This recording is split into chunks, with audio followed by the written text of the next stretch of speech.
Hello and welcome ulit sa atin mga kaibigan at welcome sa ating programa ang You Shall Know the Truth.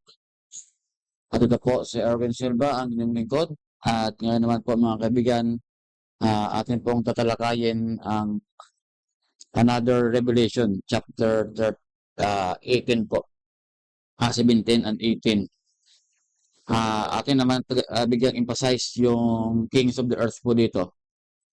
Ano po ang ginagawa ng King of the Earth ngayon sa buong mundo? At ngayon po mga kaibigan, atin pong tuklasin, lalong-lalo na po dito sa Pilipinas, ngayon lang. Okay, so atin pong basahin mga kaibigan ang ating ngayong tatalakayin, Kings of the Earth. Ito po mga kaibigan, no, nakalagay po dyan sa Isaiah 14 verse 18. Yun po, alam naman po natin yung Kings of the Earth po ay yung mga political power po na nagsasanay puwersa sa Babylonia o tinatawag nating papacy. Nakita po natin doon sa part 2 natin po, yung Revelation chapter 18 and yung Babylon of Revelation 17 and 18 part 2. Kung yun po ninyo makikita kung ano pong ginagawa ng mga merchants and kings of the earth. Ngayon naman po, atin naman pong tignan kung sino po yung nasa likod ng mga kings of the earth na ito. Ito po, Isaiah 14 verse 18. And all the kings of the nations, yun po, nakita nyo po yan. Sa ngayon po ay sa president po ngayon yan. Even all of them lie in glory, everyone in his own house. So nakita po niyan. Yung mga kings of the earth po nag-lie in glory in his own house. At tingnan po natin mga kaibigan kung sino po ang nagbigay ng glory sa kanila mga kaibigan. Ito po nakalagay sa Matthew chapter 4 verse 8 to 9. Dito po ang nakasabi. And the devil taketh him into an exceeding high mountain and showeth him all the kingdoms of the world and the glory of them, and said unto him, all these things will I give thee, if thou wilt fall down and worship me. Yun. So, ang nagbibigay pala sa kanila mga kaibigan ng glory, yung si Satan po. So, nakita nyo naman po, yung mga kings of the earth sa Isaiah 14 verse 18 na siya po ang nagbigay ng glory sa mga kings of the earth. At dito po, yung pinag-usapan po dito ay yung temptation, yung dinala niya si Kristo sa the high mountain na pinopromisahan niya po si Kristo na magiging mayaman if he fall down and worship Satan. So, ganun din po yung mga kings of the earth na yan. Si Satan po ang nasa likod ng mga yan. Kung inyo pong intindihin, yung 14 verse 18 ng Isaiah ay ganun po ang ibig sabihin nun. Si Satan po ang nakaupo dyan, mga kaibigan, sa mga nagpupulong. Even in the House of Representatives and even in the House of the Senate. Sila po, si Satan po, ang nagdidikta sa kanila dyan, mga kaibigan. At dito nga po, in whom the God of this world hath blinded the minds of them which believe not, lest the light of the glorious gospel of Christ, who is the image of God, should shine unto them. Yun. Kasi po, si Satan po, binablind po yung mind ng mga taong yan para po hindi po mag-shine yung image ni Christ sa kanila. At ito pong mga kings of the earth, sila po ang mag-i-introduce ng image of the beast. Sila po ang magpupulong-pulong niyan para po gawing low yung image of the beast. Sila po ang mag-i-enforce niyan, mga kaibigan. So that the image of the beast will be implemented and that will become the mark of the beast. Yun po mga kaibigan, mga katotohanan dyan. Sila pong nakakonsyaba. Kaya wag na kayong magtaka kaibigan kung bakit yung ating mga political dito po sa Pilipinas at sa ibang mundo ay masyado ng corrupt, masyado ng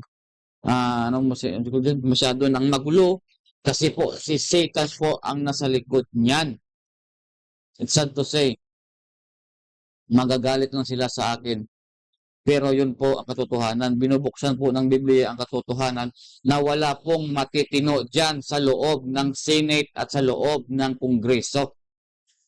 Kahit sino pong taong mabait, pag once nakaupo na dyan, tutubo at tutubo talaga yung sungay niyan.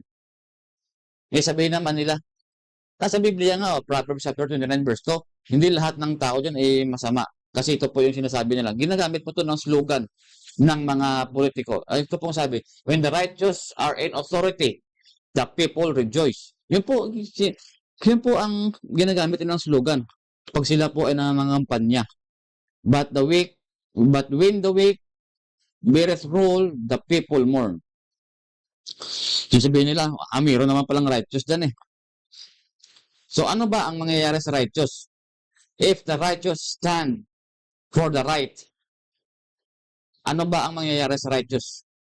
Tingnan natin kung ano mangyayari sa righteous pag hindi po siya sumali sa mga unrighteous para gawin ang mga illegal na gawain dyan at mga ikasisira ng kanilang mga tao sa kanilang bansa. Tingnan niyo po mga kaibigan, no? Ito po yung nangyari, oh. Kasi po itong si Meshach, Shadrach at Abednego, meron pong posisyon yan dyan sa Babylon. I think sila po yung mga assistant po sila ni Daniel. Kasi si Daniel po was the governor of Babylon. Ito po ang nangyari sa kanila mga kaibigan nung hindi sila nag-bow down to the image na ginawa ni King Nebuchadnezzar. Kita niyo po dito mga kaibigan, ito po ang storya ng Babylon kung saan po yung Babylon niya sa ganitong time is sila po ang pinaka-powerful nation. At nag-set up po si King Nebuchadnezzar ng golden image to worship. But these three young men refused to worship that image. So ano ang nagawa nila mga kaibigan? And these three men, Shadrach and Meshach and Abednego, fell down bound into the midst of the fiery furnace. Itinapon po sila sa nagliliyab na apoy. Ngayon, sabihin nyo, if the righteous ay nandyan sa authority, masasalba ba kayo ng righteous? Hindi. Kasi ito po, silang tatlo was a righteous man. Nasalba ba sila? Kahit anong gawin ng mga righteous dyan, hindi po sila pakikinggan ng mga unrighteous na nandyan na nakaupo. Instead, kakasuhan pa. At instead, ipapunish pa. Yun po ang mangyayari sa mga righteous na nakaupo. Ito rin po, tingnan nyo. Si Daniel po ay isang kaibigan ng hari. Sa ganitong type po, yung hari po nito is Darius. Kasi yung Babylon na po, napuli na po into the kingdom of Median and Persian Empire. Kaya po si Daniel, isa pong mabait, isa pong sabihin natin na paborito o kung friend, the beloved friend of King Darius. Because of the decree of King Darius, si Daniel po ay naparusahan. At si King Darius po mismo ay walang magawa. Kahit na siya po ang hari dyan. Ito po ang sabi dyan, Daniel 6 verse 16. Then the king commanded and they brought Daniel and cast him into the den of lions. Now the king spake and said unto Daniel, thy God whom thou serve continually, he will deliver thee. Yan po, kahit ilan pang mga righteous na nandyan sa mga politician na yan, hindi yan po pakikinggan ng mga politician. Even the president, ito po example, even the king will not help Daniel in the time of trouble. Ito po, gagawin din nila tutong sandata. Bakit kayo kumukontra sa government? Ito sa Biblia nakalagay, let's be every soul be subject unto the higher powers, for there is no powers but of God. Yun po. Ano kayo? Laban kayo ng laban, against kayo ng against sa mga politikong yan. Pero sabi ng Biblia, if you are against the government, against din ang Diyos sa inyo. The power are to be ordained of God kasi God din ang order sa kanila. Ito po. Continue po natin. Whosoever resisted the power, resisted the ordinance of God. Yun, pag once daw kayo ay lumalaban sa gobyerno, kalaban nyo daw ang Panginoon. Ito, gagamitin nila ito mga kaibigan. And they that resisted shall receive themselves damnation. Yun ang nangyari kina Daniel at Meshach, Shadrach at Abednego. Pinarsahan sila kasi daw hindi sila sumasang-ayon sa gobyerno. Pero mga kaibigan, basahin po natin sa verse 3. For the ruler are not the workers, but the rulers are not a terror of good works. Dito sila failure mga kaibigan. Meron ba silang good works na ginawa? Susundin lang po natin kaibigan yung mga government if they do a good works. If evil, bakit nyo po susundin? Kung against naman the will of God yung kanilang ginagawa. But thou then be afraid of the powers, know that which is good, and thou shalt have praise of the same. For he is the minister of God to thee for good. Good ba yan yung ginagawa nila mga kaibigan? But if thou do that which is evil, be afraid, for he beareth not the sword in vain, for he is the minister of God. Hindi po yan sila minister of God because they do not do good. They do evil, mga kaibigan. Our vengeance to execute wrath upon that doeth evil. Kita niyo mga kaibigan. Babalis ka rin po nila yung nakasulat dyan sa Biblia. Ito mga kaibigan. Bakit ko po to ginawa itong topic na naman?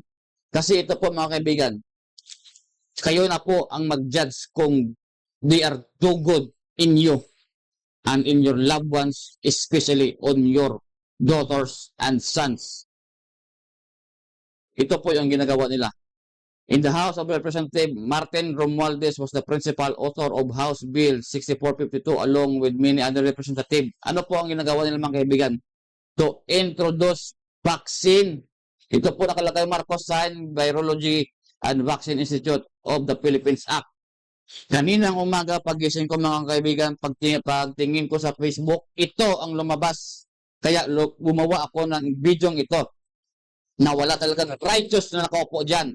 Kasi sila po ang nag-endorso ng vaccine. Nakita nyo po yan mga kaibigan sa World Economic Forum na ipinakita ko na sa inyo ng isa kong video. Ito po yung mga taong nag-approve ng bill na yan. Several senators as author including Senator Bongo, Jinggoy Ercito Estrada, Loren Legarda, Meg Subire. Kayo na pong balang magbasa na ng mga kaibigan kung sino-sino ang mga nandyan na nag-introduce ng vaccine. Kasi meron namang daw, anong tawag doon? Virus naman daw. Kaya lockdown doon sa Manila. Sila po ang may gawa niyan mga kaibigan. Naalala niyo po yung chemtrails. Kaya po nagkakasakit ang mga tao ngayon kasi dahil sa chemtrails. Tapos ipapalalabas lang nila na may virus to introduce again the vaccination. Ano ba klaseng mga tao to? Patayan na naman ba to ulit? Baka mamaya mga kaibigan, magsasign na rin ito si Bongbong Marcos ng hate speech. Dakpin at saka ikulong yung nagsasalita ng bawal against sa vaccine. Kagaya ng ginawa nung former president natin na pag meron daw nagsalita against sa vaccine, ipakukulong. Baka yung ngayon din ang mangyayari. Ito naman po sa lower house of representatives. Kayo na po bahala pagbasa niyan. At ito rin po. Ito po mga kaibigan sabi ng Biblia. 1 Corinthians 3:16. Know ye not that ye are the temple of God and the Spirit of God dwelleth in you. If any man defile the temple of God, him shall God destroy. For the temple of God is holy, which ye are. Which the temple ye are. Tayo po yung templo. Sila po ang gumigiba nitong templo, mga kaibigan. Naalala niyo pa po yung mga Israel? Pag once yung mga pagan kings inaatake yung Israel, sila po mismo, yung temple po mismo ng Panginoon ang kanilang pinupunterya. Kaya po, ito pong mga nag-introduce ng vaccine Sila po yung modern pagans na nagdi-destroy ng temple of God. At sabi ng Panginoon, kung sino ang mag-destroy nitong temple, God will destroy them also. At ito po ang mangyayari sa kanila mga kaibigan. And the kings of the earth who had committed fornication and lived deliciously with her shall bewail her and lamented for her. When they shall see the smoke of her burning. Ito po yung kings of the earth, yung mga presidente ng buong Pilipinas, ng buong bansa. At ito po yung Babylonia. Tatlo po sila mga kaibigan dyan. Nakalista. At yung mga merchants of the earth. Lahat po sila mga kaibigan. God will destroy them. So nandun po mga kaibigan, huwag na po na naman kayo magpa-auto sa mga vaccine na yan. I-destroy lang po niya yung mga pamilya nyo. Meron naman tayong topic niya mga kaibigan eh. May topic na po tayo niya kung sino ang gumagawa ng mga vaccine at kung ano yung purpose nila to introduce the vaccine. Kaya po mga kaibigan, wag na po kayo magpa-auto. Again, ito po si Erwin Silva, and you shall know the truth.